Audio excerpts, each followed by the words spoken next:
Friends, welcome to my YouTube channel A to Z classes by Gaurav sir. Last video में हमने देखा था क्या कि चाइना के साथ तिब्बत को लेकर के क्या इशू हो रहा था, या हमने पंचशील एग्रीमेंट देखा था। उस समय तक रिलेशन बहुत अच्छा था, लेकिन देख भी रहे थे कि थोड़ी थोड़ी विरोध हो रही थी। आज हम देखेंगे चाइनीज इन्वेजन मीन्स चाइना ने अटैक कैसे किया इंडिया पे। तो पहले तो उसका बैकग्राउंड चल क्या रहा था। तो जैसा कि आपके बुक में शुरू हुआ है कि मेनली क्या था कि चाइनीज इन्वेजन के पहले 1962 में हुआ था। पहले तो ये देख लो 1962 में हुआ था चाइनीज इन्वेजन, ठीक है। वो बता देंगे चाइनीज इन्वेजन कब हुआ था, तो अक्टूबर 1962 आएंगे आगे। उसके पहले जब हम देखेंगे तो लास्ट वीडियो में हमने डिस्कस किया था कि 1950 में ही चाइना ने एनेक्स्ट कर लिया था किसे, तिब्बत को, ठीक है। क्या किया था, चाइना ने कब्जा कर लिया था तिब्बत को। और आपको बता दूं कि तिब्बत क्या होता था, तो तिब्बत होता था इंडिया और चाइना के बीच में बफर स्टेट बोल सकते हो। इंडिया और चाइना के बीच में बफर स्टेट, ठीक है। बफर स्टेट मतलब अब जैसे आप सुने होंगे एक मजाक में, मम्मी क्या होती है, बेटा और पापा के बीच में बफर स्टेट। बेचारी पीसते रहती हैं, बेटा को डिफेंड करना है, कभी कभी सुन भी लेती हैं पापा से उस चक्कर में। तो इंडिया और चाइना के बीच में तिब्बत बफर स्टेट था। जैसे आज नेपाल को बोला जाता है, अभी नेपाल का प्राइम मिनिस्टर इंडिया में आए हुए हैं। क्यों इंडिया इतना वैल्यू देता है, क्योंकि भाई चाइना में यदि वो मिल गया तो हमारा सिक्योरिटी थ्रेट हो जाएगा ना, बिल्कुल पास आ जाएगा मेरा। इसलिए क्या होता है कि तिब्बत था बफर स्टेट, और तिब्बत को उसने एनेक्स कर लिया, कब्जा कर लिया। तो देश के अंदर भी अपोजिशन थे, विरोध करा था। नेहरू जी खुल करके विरोध कुछ बोल नहीं रहे थे चाइना के खिलाफ, तो देश के अंदर जो अपोजिशन था विरोध कर रहा था।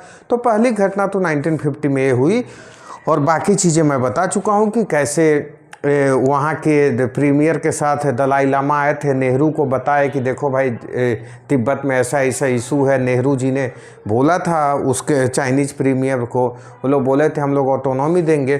तो ये सब चीज़ें लास्ट लेक्चर जो लोग नहीं देखे हैं देख लेंगे प्लेलिस्ट में जा करके। तो 1950 में जैसे ही तिब्बत को एनेक्स्ट किया और ये सब चीज़ें बीच बीच में होते रहा, बीच में हम लोगों ने फिर भी क्या किया, 1954 में पंचशील एग्रीमेंट किया। लास्ट वीडियो का बता रहा हूँ, दलाई लामा इंडिया में आए, नेहरू को बोले, नेहरू ने बात किया प्रीमियर से, लेकिन वो लोग बोले हम ऑटोनॉमी देंगे। और फिर इसी बीच में क्या हो जाता है, तिब्बत में आर्म्स रिवेलियन, हथियारों के साथ मतलब विरोध।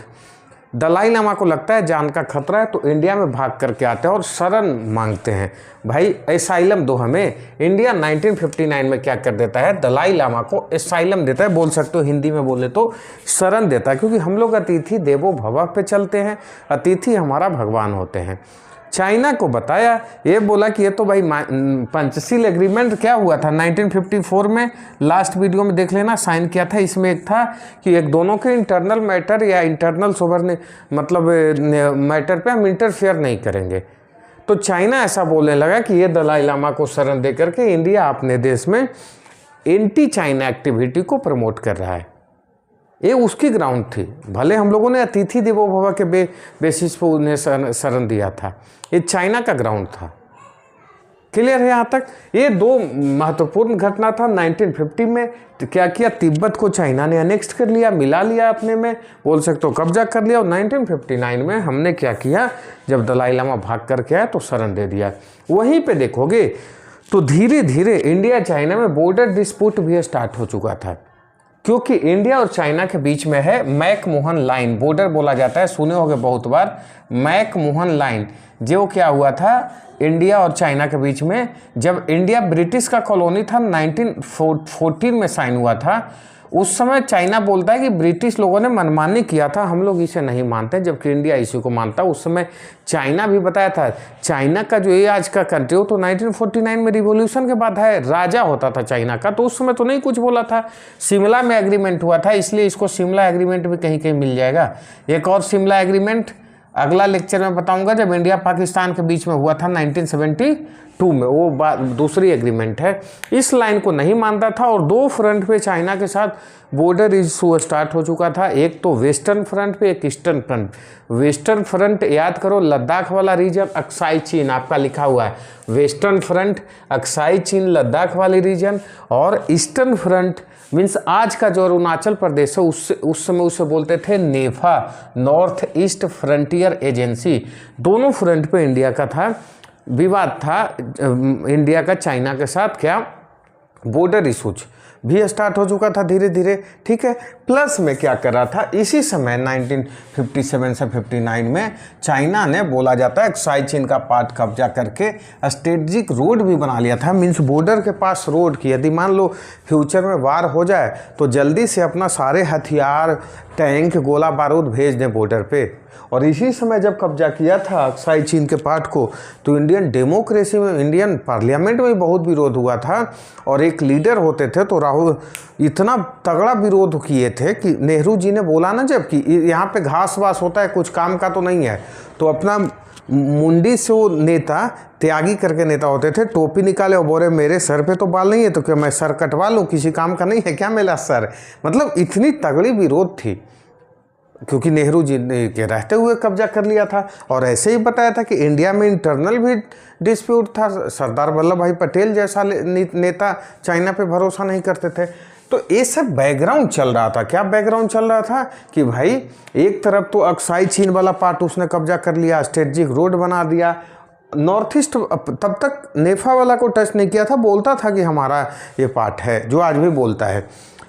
ये सब माहौल बनते बनते अचानक क्या होता है कि याद करो, बुक फर्स्ट में बताऊंगा वर्ल्ड वाले बुक में 1962 का एरा क्या था, तो क्यूबन मिसाइल क्राइसिस 1962, पूरा वर्ल्ड इधर बिजी था और ऐसा लग रहा था कि यूएसए और यूएसएसआर के बीच में तगड़ा वाला वार हो जाएगा, वर्ल्ड वार 3 ना हो जाए।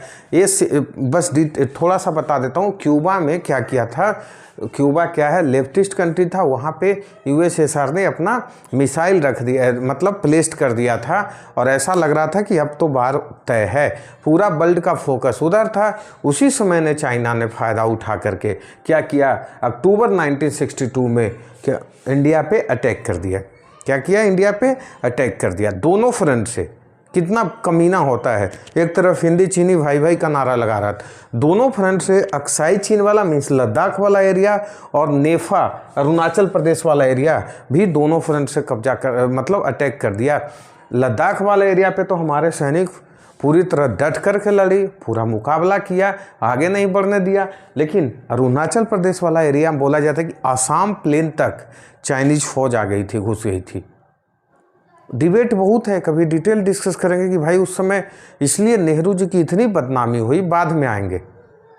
और अजीब तो ये लगा ना कि आसाम प्लेन तक आ गया, उसके बाद पहला अटैक तो हाँ ये तो बताना भूल गया, पहला अटैक 1 वीक का किया था इन्होंने अरुणाचल प्रदेश तक, 1 वीक का बस अरुणाचल प्रदेश वाला एरिया में। उसके बाद क्या किया, अगले मंथ नेक्स्ट मंथ उसने दोनों फ्रंट पे अटैक कर दिया, लद्दाख और अरुणाचल प्रदेश। लद्दाख वाले पे तो हमारे सैनिक जम कर के लड़े, अरुणाचल प्रदेश वाला फ्रंट पे आसाम काफ़ी आगे तक वो लोग आ गया था, आसाम प्लेन तक। और अजीब तो ये रहा ना कि यूनिलैटरल सीज फायर कर दिया, मीन्स अपने आप, और फिर वापस भी लौट गया कहाँ, जो पहले वाली सिचुएशन थी। तो तुम अटैक क्यों किए थे भाई? क्योंकि उसका मेन टारगेट था इंडिया का इमेज डाउन करना, इंडिया का इमेज मिट्टी में मिला देना। वर्ल्ड लेवल पे बेइज्जती हुई, भारत को हरा दिए।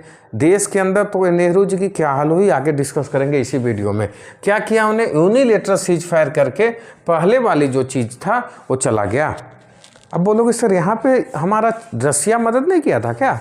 हम लोग बड़ा भाई आज भी मानते हैं, जी नहीं, बिल्कुल नहीं किया था। और रसिया बिल्कुल न्यूट्रल था, कुछ भी नहीं बोला था यूएसएसआर, और न्यूट्रल था। आज भी जब इंडिया चाइना का कोई इशू आएगा, लिंक करना, कभी रसिया चाइना के खिलाफ नहीं बोलता है, न्यूट्रल होता है, बोलता है शांति से समझौता कर लेना चाहिए। आज तो और दिक्कत क्यों है ना कि रसिया में इतना ज़्यादा चाइना का इन्वेस्टमेंट है कि कभी वो बोलेगा ही नहीं चाइना के खिलाफ। जी हाँ, बिल्कुल सोच लेना, कभी नहीं बोलेगा चाइना के खिलाफ। ये रहा हम लोग क्या हुआ, हमारी इज्जत तो मिट्टी में मिल ही गई। यूएसएसआर बिल्कुल न्यूट्रल रहा, और बोला जाता है कि उसके बाद देश में इतनी विरोध थी, नेहरू जी की इमेज चली गई। उनके डिफेंस मिनिस्टर होते थे कौन, वी कृष्ण मेनन, उनको रिजाइन मारना पड़ा। ऐसे थे भी दिलफेक आशिक, बोला जाता है थे तो डिफेंस मिनिस्टर लेकिन हमेशा विदेश घूमते रहते थे। तो वी के कृष्ण मेनन को रिजाइन मारना पड़ा। और इंडियन हिस्ट्री में first time no confidence motion किसी गवर्नमेंट के सामने आई थी। नो कॉन्फिडेंस मतलब अविश्वास प्रस्ताव क्या होता है, यदि वो पास हो गई तो गवर्नमेंट गिर जाएगी, 50 MP का साइन चाहिए उसमें।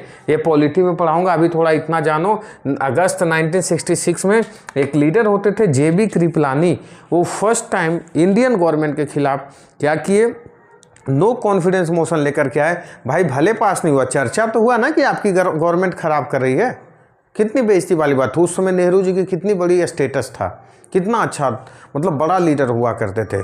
और तो और आगे चलोगे तो बहुत सारे बाई इलेक्शन हुए, वो उसमें भी कांग्रेस हारने लगा। मीन्स देश में सिचुएशन खराब होने लग गई थी पॉलिटिकल वे से। यहाँ तक कि उसके बाद बोला जाता है कि नेहरू जी को किसी ने हंसते नहीं देखा उसके बाद, क्योंकि हिंदी चीनी भाई भाई वो बोलते थे और चाइना अटैक करके सारा इमेज डाउन करवा दिया।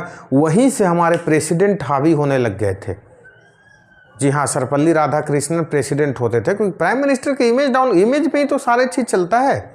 हार गए आप इतना बुरी तरह से। आगे चलते हैं। देखे, ये तो था गवर्नमेंट की बात। अपोजिशन का लीडर होता था, अपोजिशन में था लेफ्ट पार्टीज, और लेफ्ट को तो मैं हमेशा बोलता हूँ खाता है इंडिया का, भजता है चाइना और USSR का, रसिया का। वो लोग में भी दो फ्रैक्शन हो गया, क्योंकि कुछ ऐसी पार्टियां थी जो USSR रसिया को सपोर्ट करती थी, वो बोली कि नहीं कांग्रेस से गठबंधन करना चाहिए, तो वो तो क्या हो गया, कांग्रेस के साथ ही रहेगा CPI। जबकि 1964 में CPI जो एक फ्रैक्शन जो चाइना को सपोर्ट करता था, वो CPIM बना, और वो ये लोग आज भी चाइना को सपोर्ट करते हैं। और इन्हीं लोगों में से कुछ लोग नारे लगाते हैं ना, भारत तेरे टुकड़े होंगे। ये लोग को चाइना रशिया बहुत पसंद आता है। चाइना वाले लोगों में तो यहाँ तक कि 1962 में जांच बैठा था बाद में, और बहुत लोग प्रो चाइना थे, चाइना को सपोर्ट कर रहे थे, इसलिए जेल भी हुई थी। ये लेफ्ट वाले लोग भी दो पार्ट में बटे 1964 में।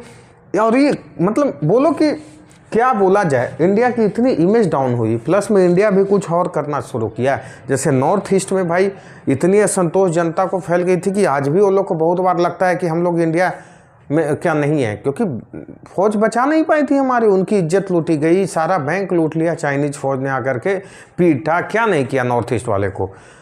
तब इंडियन गवर्नमेंट भी कुछ करना चाहिए। 1963 में जैसे नागालैंड को फुल स्टेट बना दिया, क्योंकि पॉलिटिकल वे में भी आपको कुछ एक्शन लेना है ना, ताकि सामने वाले का विश्वास हो नॉर्थ ईस्ट वालों का, ठीक है। और पहले से भी था ही इंसर्जेंसी नॉर्थ ईस्ट में, वो लोग अलग स्टेट चाहते ही थे। प्लस में और क्या हुआ, मणिपुर त्रिपुरा जो उस समय यूटी था, यूटी ही रहने दिया गया, लेकिन बोला गया आप अपना विधानसभा खुद चुने, मीन्स इलेक्शन का राइट उन लोग को दे दिया गया, आप अपना इलेक्ट करें। ये तो पॉलिटिकल मेजर्स था।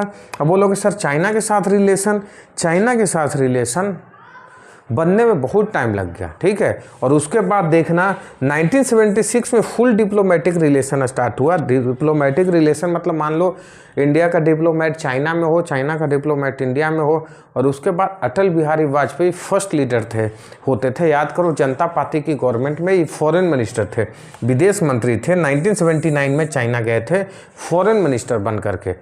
पहला बहुत बड़ा लीडर नेहरू के बाद गए थे, क्योंकि रिलेशन ही नहीं ठीक था। फिर राजीव गांधी जी बहुत बाद में गए, नेहरू जी के बाद इंडिया का सेकंड प्राइम मिनिस्टर जो चाइना में गए। ये हमारा चाइना के साथ रिलेशन रहा था। और एक चीज़ बता दूं, 1964 में जब डेथ हुई नेहरू जी की, बोला जाता है इस गम से निकल ही नहीं पाई, इस सदमे से। उसी के बाद डेथ हो गई थी उस बेचारे की, क्योंकि बड़े भाई मानते थे। यहाँ तक ही बताया था कि ये भी कहा जाता है कि यूनाइटेड नेशन का परमानेंट मेंबर इंडिया को ऑफर था, चाइना को दे दिए थे, इसीलिए क्रिटिसाइज भी लोग करते हैं। तो हमने क्या देखा, एक बार रिवीजन कर लेते हैं क्विकली कि सर दो इशूज मेनली उस समय हुआ। 1950 में चाइना ने एनेक्स कर लिया किसको, तिब्बत को अपना लिया। और 1959 में हमने दलाई लामा को, जो आज भी देखना हिमाचल के धर्मशाला में रहते हैं, बताया दलाई लामा को शरण दे दिया आपने कि हाँ चाइना इसको बोला कि भाई तो पंसिल एग्रीमेंट का वायलेशन हो गया, हमारे खिलाफ आपने मतलब एंटी चाइनीज एक्टिविटी आपने चलाने दिया अपने देश में। मौका देख करके बताया, उस समय बॉर्डर डिस्प्यूट भी था दोनों फ्रंट पे, ईस्टर्न और वेस्टर्न दोनों पे। ईस्टर्न फ्रंट पे अरुणाचल प्रदेश जो नेफा बोला जाता था, और वेस्टर्न फ्रंट पे अक्साई चीन को उसने 1957 से 1959 के बीच में कब्जा कर लिया था। वहीं पे स्ट्रेटजिक रोड भी बना लिया। इंडिया में भी बहुत विरोध था। महावीर देसाई शायद उस लीडर का नाम था, बताया उसने तो टोपी उतार के नेहरू जी को बोल दिया था कि हमारा तो सर पे बाल नहीं है तो क्या हम मुंडी कटवा लें, इम्पोर्टेंट नहीं है। पार्लियामेंट का डिबेट आप लोग देखना कभी तो मिलेगा। अब इसी को बताया कि पूरे वर्ल्ड में क्यूबन मिसाइल क्राइसिस था 1962 में, पूरा वर्ल्ड उधर ध्यान लगाए हुए था। अक्टूबर 1962 में चाइना ने ऐसे ही बिना मतलब का अटैक कर दिया हमारे देश पे, और फिर सीज फायर भी कर दिया अपने आप से। इंडिया का इमेज डाउन हो गया, इंटरनली भी एक्सटर्नली भी, देश के अंदर भी देश के बाहर भी। डिफेंस मिनिस्टर को रिजाइन करना पड़ा, वीके मेनन थे, ठीक है, V Krishna Menon, sorry VK Krishna Menon. First time India में नो कॉन्फिडेंस मोशन लाया गया गवर्नमेंट के खिलाफ, नेहरू जी की इमेज चली गई, मतलब बहुत बड़ा सदमा हमारे देश को लगा। ऊपर से हमारे नया नया इंडिपेंडेंस गेन किए थे, इकोनॉमिक स्थिति ऐसे ही ख़राब था, और ज़्यादा इकोनॉमिक स्थिति ख़राब हो गया। बाद में जाकर के रिलेशनशिप धीरे धीरे ठीक हुआ है, राजीव गांधी फिर गए बाद में, ठीक है। यहाँ तक हुआ आज का लेक्चर, यहीं तक रखते हैं। आपसे सेम रिक्वेस्ट है, देखते रहें वीडियो, लाइक करते रहो वीडियो को, चैनल को सब्सक्राइब करें और दोस्तों से शेयर भी करते रहें। Thank you.